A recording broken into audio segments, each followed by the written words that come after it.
この動画にはアニメのネタバレがあるよ。注意してね。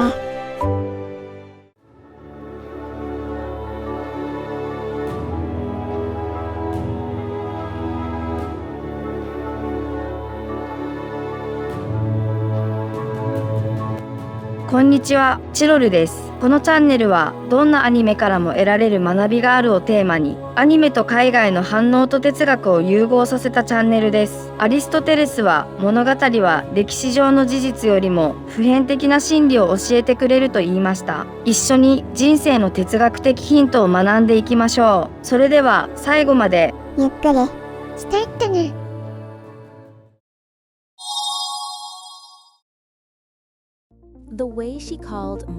最後にお母さんって呼んだ時、本当に子供がママ呼ぶみたいに無垢でさ、その直後のシーンとのギャップがめちゃくちゃ効いてた。全員蹴ってマジでイカれてるくらいプライド高かったよな。ここまで生き残ってたのも結局は当時が心の奥で自分も呪術師として認めてほしいって思ってたからだし、五条と戦ったのも呪術の頂点をぶっ潰したかったからって自分で言ってたしな。マキは前にもう一回お姉ちゃんって呼んでほしかったんだよな。でもその願いが叶ったのが一番辛い形だったのが泣ける。あの世の当時、多分全員家が結局皆殺しになったの見て笑ってるだろうな。自分が見逃したのにって。マキがあんな風に母親呼べたのって自分のやったことに全然後悔も罪悪感もないってのがめっちゃ伝わってきて演出うまかったわ。五条は自分が最強だからって社会に頼られるのが嫌なんだよな。上層部の保守的なルールも気に入らないし、全員ぶっ殺しても根本的な快活にならないって分かってる。だから新しい価値観を持った次世代を育てる方が現実的だって思ってる。上層部を殺すのはマジでどうしようもなくなった時の最終手段って感じ。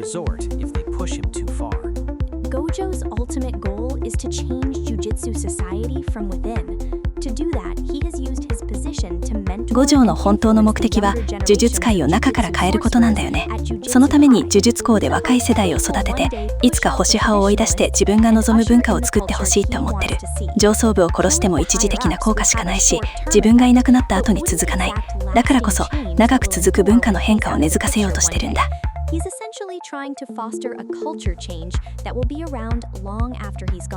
はかりが情報商材屋みたいな詐欺師をぶっちゃける展開、完全に予想外だったけど最高だったわ。ユージが最初に会った呪術師が五条だったせいで、五条の特別さがちょっと薄れた気がする。ユージは無理してバカのふりしなくてよかったのに、素のままでよかったんだよ。こういうシーズン1っぽいノリまた見たかったんだよね。もともと日常系っぽく作られてたのに無理やりバトルものにされてる感じ。歯車になることでしか自分を保てなくなってるの切ないけどちょっと感動するよね。世界のためって言ってももう自分には何も残ってないし、自分の価値も見出せてないんだろうな。会社に洗脳されて以来歯車でいることにこんな誇り持ったことなかったわ。ユージ、歯車魂をガチで体現してる。呪術界の長老たちって呪力の正しい使い方とか呪術師が人間社会とどう関わるべきかばっか話してるけど、キララがトランスジェンダーで進歩派側にいるのも偶然じゃないと思う。この作品反体制の思想をめっちゃ強調してるし、古い世代が自分を犠牲にして新しい世代を育てるってテーマもちゃんと描かれてるから、こういうダイナミックスが続いてるの嬉しいわ。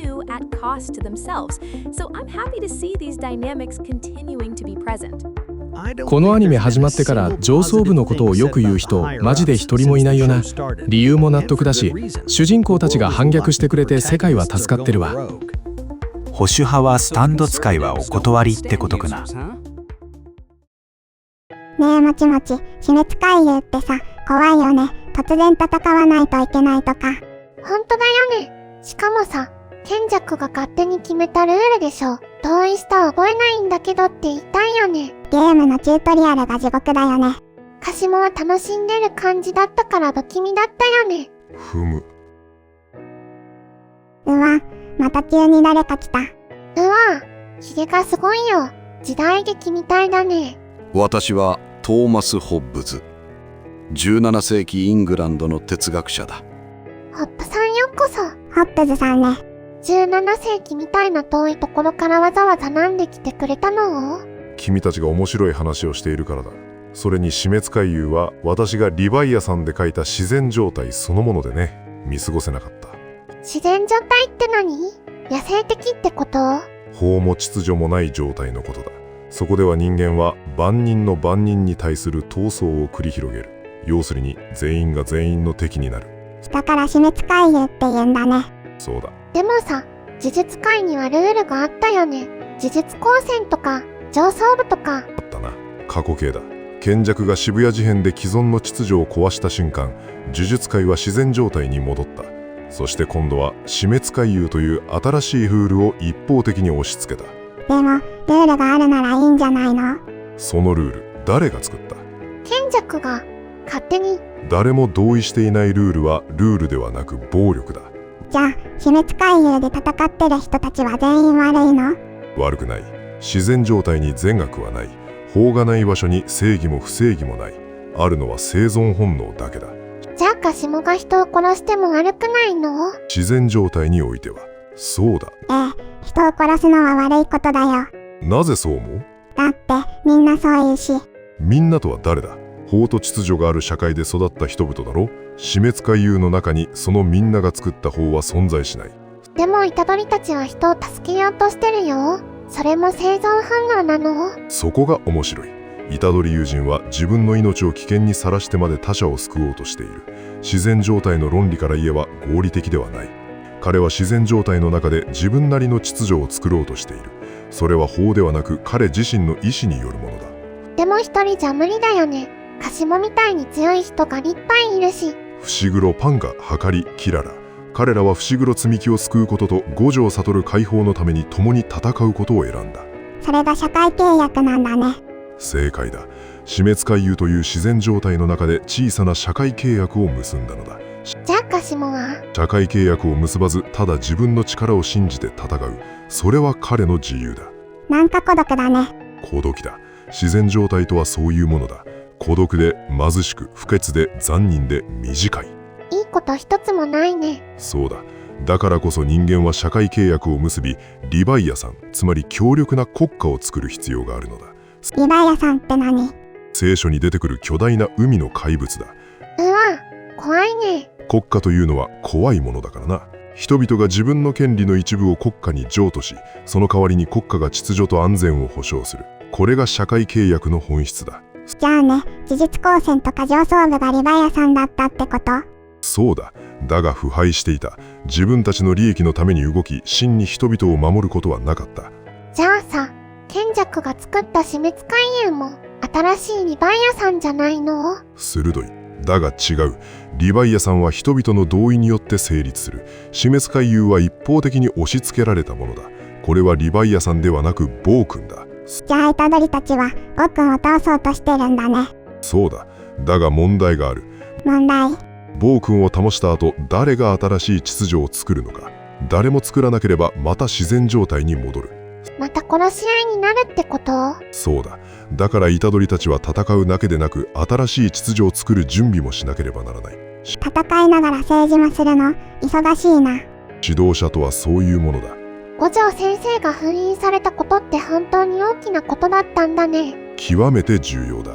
五条悟は呪術界における力の均衡そのものだった。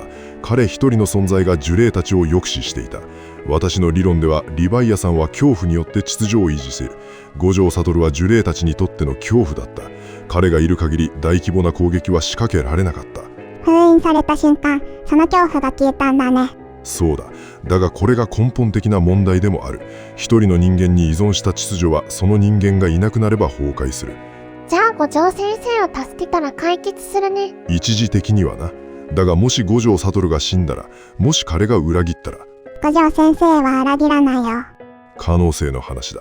先生、全国の五条悟ファンに怒られるよ。真の秩序とは制度と法によって支えられるべきなのだ。一人の英雄に頼る社会は常に脆い。ホップズ先生は都合が悪い言葉はスルーなんだな。ところでホップズ先生、賢弱って何がしたいの？ただ混乱させたいだけなのかな？いや、明確な目的がある。呪力の進化を促すために死滅回遊を作った。人間と呪霊の境界を曖昧にし、新しい存在を生み出そうとしている。実験してるの？そうだ。賢弱にとって死滅回遊は壮大な社会実験だ。自然状態の中で人間がどう変化するかを観察している。冷酷だね。冷酷だ。冷酷だ。ある意味では賢弱は私の理論を実践しているとも言える。ホップズ先生もそういう実験したかったの？断じて違う。私は自然状態の恐ろしさを理論として示すことで社会契約の重要性を理解させようとしたのだ。実際に自然状態を作り出すなど狂気の沙汰だ。じゃあ賢弱は狂ってるんだね。狂っている。だが彼の狂気には一貫性がある。目的のためなら何千人を犠牲にしても構わないという考え方だ。だいぶ狂ってるし、だいぶ間違ってるよね。間違っている。だがなぜ間違っているか君は説明できるか？人の命は大切だから。なぜ大切なのだ？答えられないだろう。それは君が社会契約の中で育ったからだ。社会契約の中では人の命は大切だと教えられる。だが自然状態では人の命はただの資源だ。資源？確かに焼き鳥屋さんとかあるよね。僕は資源だ。でもカエルのお肉は鶏肉に味が似てるらしいよ。わあ、僕たち資源だ。賢弱にとって人間は呪力進化のための素材に過ぎない。これが自然状態の論理だ。だからこそ社会契約を守ることが重要なのだ。じゃあ先生、虎杖たちが勝ったらどんな社会を作ればいいの？まず強力な中央権力が必要だ。また五条先生みたいな人？一人の人間ではなく制度だと言っている。呪術師たちの代表による議会を作り、法を制定し、それを執行する組織を作る。それって今の上層部と同じじゃないの？違う。今の上層部は人々の同意なしに権力を振るっていた。新しい制度は呪術師たち全員の同意に基づかなければならない。みんなで決めるってこと？そうだ。もちろん全員が同意することは不可能だ。だから多数決という仕組みがある。この間、チロルちゃんが言ってきた選挙ってやつだね。でもさ、多数決って多い方が少ない方をいじめることにならないの？なかなか鋭い。だからこそ基本的人権を守る仕組みも必要なのだ。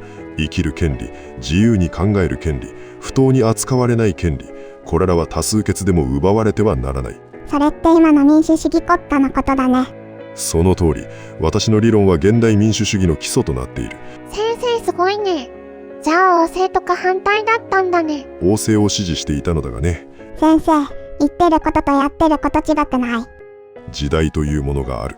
先生ちょっと弱気になってきちゃった。さて、そろそろ行かなければならない。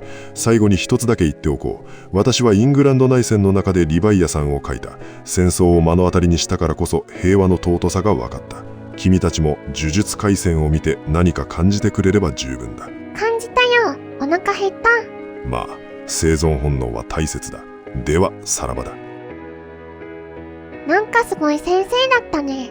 威厳があったよ。でもね、頭の中がごちゃごちゃしていまいち整理できてないんだ。今回はややこしかったからね、整理してみよう。まず、自然状態。これは法も秩序もない。全員が全員の敵。孤独で、貧しく、不潔で、残忍で、短いってホップズ先生が言ってたね。そして、死滅回遊。自然状態と賢弱が勝手に決めたルールが合わさったもの。王くんだってホップズ先生が言ってたね。そしてややこしいのがリヴァイアさん。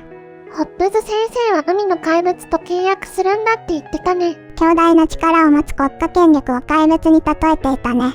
今回の話ではリヴァイアさんの中でも悪い例として五条先生一人に頼るのは脆いと言ってたね。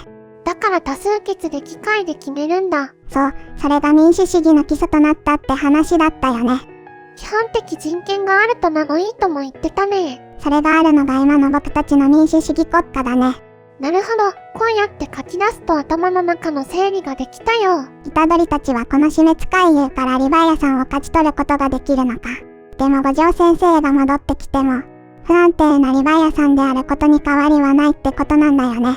僕思ったんだけどさ、虎杖くんが、部品って言っていたのは、このことに気づいていたんじゃない？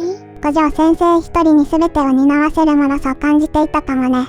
自分が優になりたいんじゃなくて、自ら部品になろうとしてるのがすごいよね。虎杖くん、大切な人をたくさん亡くしてしまったからね。渋谷事変でもあんなことがあったし。でもしっかり前を向いてる虎杖くんは本当に強い人だよね。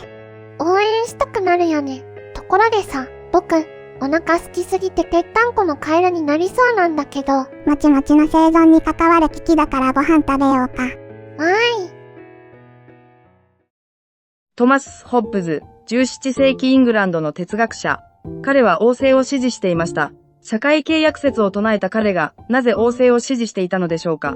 当時の王様の権力の根拠は、王権真珠説、つまり、王の権力は神様から直接授けられたものだ、という考え方でした。だから王様には逆らえない、という理屈です。しかしホッブズは、王の権力の正当性は、神からではなく、人々が社会契約によって、権力を譲渡したからだ、と唱えました。つまり、権力の源泉を神から人間に移した。これがホッブズの革新的なところでした。結果として王政を擁護する形にはなりましたが、実はその理論は後のロックやルソーの人民主権の思想にもつながっていきます。今の私たちの議会による民主主義国家、その礎となった人物、それがトマス・ホッブズです。今日はすごく頭を使った気がするよ。チロルちゃんがドライブに連れて行ってくれるってよ。気分転換に行く。わあ、ゆくゆく。わあ、ドライブだ。いい天気で気持ちいいよね。どこに行ってるの？松本方面から安曇野方面へ移動中だよ。北アルプスが見えるよ。まだ雪が積もってるね。雪崩が怖い季節だよね。もっと暖かくなったらいろんなところを紹介したいね。信州は紹介しきれないくらいいっぱいいろんなところがあるから、これからのんびり紹介していこうね。じゃあ、今回はこの辺りで、また次回の動画で会おうね。バイバイ。